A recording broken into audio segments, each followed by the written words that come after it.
Hey guys, it's Nikki Momo here, and welcome back to my channel. I'd like to apologize to everyone that I have been absent all week. It's been a very busy couple of weeks with me since the holiday season has been coming around. I've been working a lot of hours, I've been visiting a lot of family, I've been traveling a lot to visit family and friends, mostly with work, considering I do a lot of night shifts, so by the time I get home from work, I'm ready to wash my face, lie down, and go to bed. But for one of the videos I want to do, I can't do it because I'm going to be, again, busy for the next several days, and I want to get this video done before the new year. And I actually think this is probably going to be my last video until the new year, because this video is all about cosplay. Since school started with me back in 2015, my work has drastically improved over the last 2 years. When I started making cosplays, I had no idea about pattern making. I had no idea about sewing techniques. I had no idea about the different types of fabrics that are best suited for certain patterns than the other. I have learned so much from school for the last 2 years that I have decided to make, for the first time ever, my top 5 cosplays that I've made this year. This video is not all about the most popular character, not the most hyped up game of the year, or comics, or anime. This video is literally all about the work I've put into the costume, the design element of the costume, and how I feel about certain cosplays and whatnot. I hope you guys enjoy this video, and here are the cosplays that I've made this year. Cosplay number 5. Suicide Squad Harlequin New 52. My boyfriend got me this action figure for our 6-month anniversary. He didn't know me very well, considering Harlequin is not my favorite character, when really it's actually Poison Ivy from the DC universe. But anyway, after seeing this figure for the first time, I wasn't considering making this cosplay, and the fact that my boyfriend got me this figure, I decided, hey, I'm actually going to make this cosplay. And I'm actually really liking it so far. I've already got my wig in and trimmed it, and then I already grabbed patterns from a corset that I bought previously from a friend of mine, and then I altered the shit out of that and custom made my own armbands. Already made my booty shorts. I still need to work on the cape and the stockings, but nonetheless, it's almost done. Just a few things here and there that I can, probably take a whole day to work on and finish. But the reason why it's down to number 5 is not only because it is not complete. Design aspect, it's okay, not the best design I've ever seen on Harley Quinn. But since I did the movie version, I decided to try it on the New 52 version. But so far, I feel like I'm going to love it either or. I just feel like it also could have been made better. Number 4. Tifa Lockhart from Final Fantasy VII. I'm so upset that she didn't make it in the top 3. I started making this cosplay back in 2015, and when I mean make, I mean I started buying things for the cosplay. I went to Goodwill and I bought the skirt I originally wanted to use. I bought her armbands on eBay for $5. I didn't make her top, I actually bought that from a store and just hemmed it. But I know for a fact that the only thing I wouldn't be able to make would be her suspenders, but her suspenders were different than any other suspenders I've ever seen.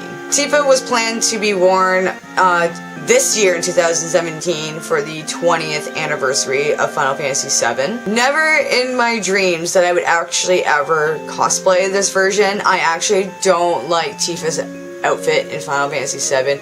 It's cute, but for me, it's just not something I would wear personally. I mean, I wore the Advent Children version, and that's my favorite outfit of Tifa Lockhart, but that's because it's all black and it kind of reminds me of Renoa's, but I like that version better than this one. But since it was the anniversary of Final Fantasy VII, the game, I decided to actually bring out the cosplay that was hidden in my closet. I actually did not use the skirt that I originally wanted to use. I actually grabbed a black pleather that was hanging around my house for a while. This cosplay was literally rushed. And then I rushed making my gloves because I didn't have the right red fabric, nor did I have red stretch fabric. So my gloves were actually made of material that wasn't stretched, and I actually lost circulations in my thumbs while wearing these gloves. Like I said, this costume was really rushed, but it's in the 4 because I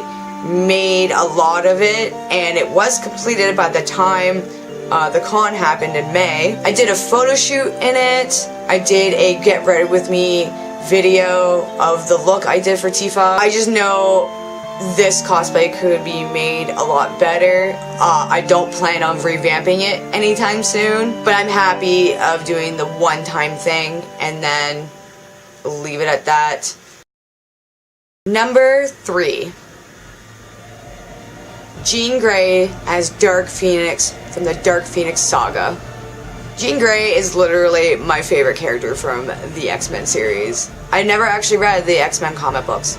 Not once. I want to, but it's like, where do I start? But I do know, however, that I've always liked her since the X-Men movies. And when I saw X-Men 2 back in 2002, I think, or 3, Jean Grey was starting to notice some changes within her. The fact that she is starting to gain more power than usual.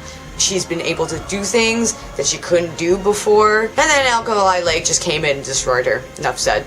And at the end of the movie, when we all looked in the river, there was a phoenix rising from the water. And then X-Men Last Stand came out, and that was terrible. The only thing I actually liked from The Last Stand was the Dark Phoenix persona coming out of Jean Grey. And ever since I saw that persona, I was in love with her even more. And then when I first started playing the Lego Marvel games on the PlayStation 3, I unlocked one of Jean Grey's outfits in the game, and it was the Green Phoenix outfit from the comics, and I was instantly hooked. I wanted to make it. Then I found out there was a red version of it, and I was even more amazed. And then in 2016, I took it upon myself to make the normal Phoenix. So making the good Phoenix wasn't easy for me at first, but the second time around when I was making Dark Phoenix was super easy. And instead of taking me like almost a month to make it, because of school and whatnot, it actually took me about a week. Not gonna lie, it took me literally a week to make Dark Phoenix. I was so proud of making one of my dream cosplays that I actually ended up registering for a costume contest.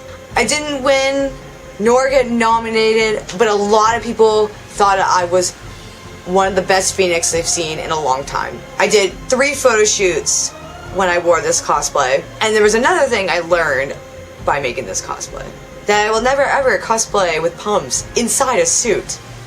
I will cosplay with pumps outside of a suit, but never inside ever again.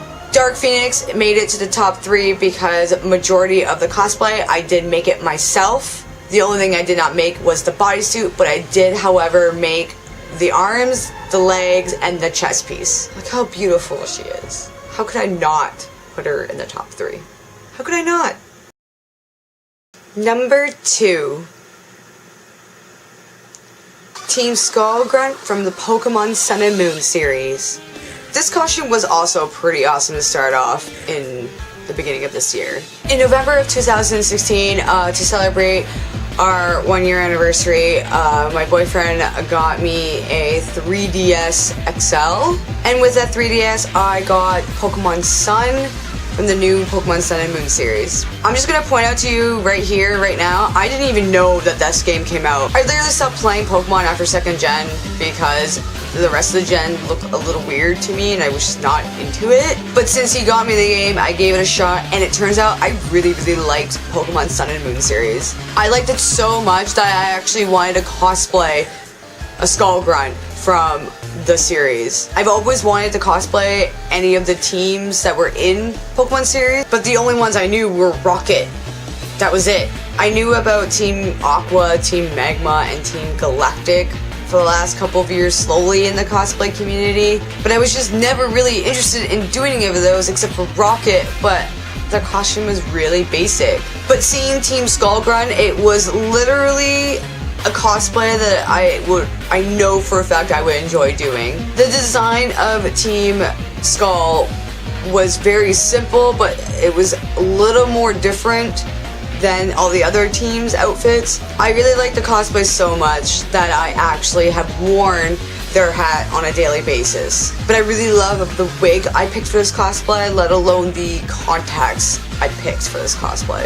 Team Skullgrunt cosplay deserves to be in my top 3, considering that I have cosplayed with my boyfriend. My boyfriend and I have been wanting to cosplay for a while after our debut as Mary Jane and Spider-Man. Daddy actually asked me to make his costume, which I did, and he contributed by purchasing 3D models of our pendants, and that is why it deserves to be in the top 3. Number 1. Mad Moxie from Borderlands 2. Mad Moxie is my number 1 cosplay of the year. You guys have no idea how much work I put into this cosplay. I am so picky when it comes to color and design on fabrics that I took the initiative by making my own pattern design. Then I uploaded it onto Spoonflower. Then I paid 3 yards of jersey knit, which I didn't want anything stiff. I wanted something stretchy. I had to grab a pattern from scratch. I had to alternate that pattern from scratch. And then I had to use fabric that was lying around that I didn't care for to check how that pattern turned out. Then I had to alternate those pieces after sewing those said pieces. After alternating those patterns, I took the plunge and started using the actual fabric that I ordered. Then after getting those just right, then I had to work on some lining. Then I started taking a break from the bodywork and started working on the collar. Then after the collar, I started working on the cuffs. Then after my tails, I had to put the yellow binding all around the said cosplay.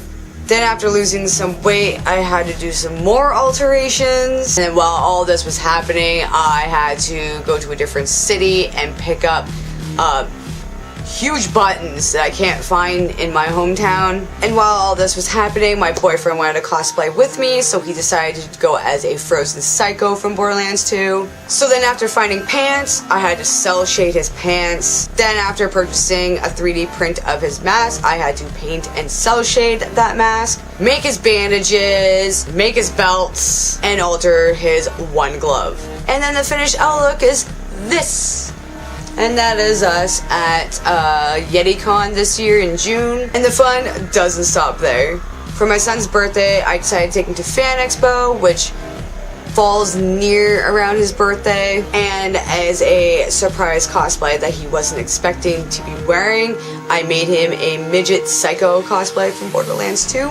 My bestie had extra Warbler sitting around her house, so she decided to make him his mask for his birthday. And here is all 3 of us at Fan Expo that weekend. And that is why Mad Moxie is the number 1 cosplay that I made this year. Not only that the cosplay is amazing to me, but I also really enjoy doing Mad Moxie's makeup. Out of all the cosplays that I've ever done, she has the most dramatic look. I have never tried to make my look so accurate in my life when it comes to Mad Moxie. I love the contacts that I got for her. I love the cell shading that I have to do. I just love how unique the look is. And that's it for this video, guys. I really hope you enjoyed the cosplays that I've picked this year.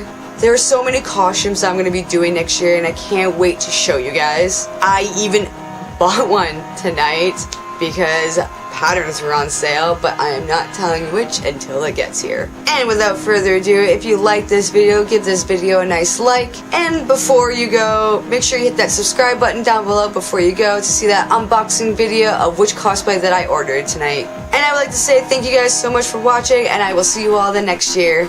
Bye!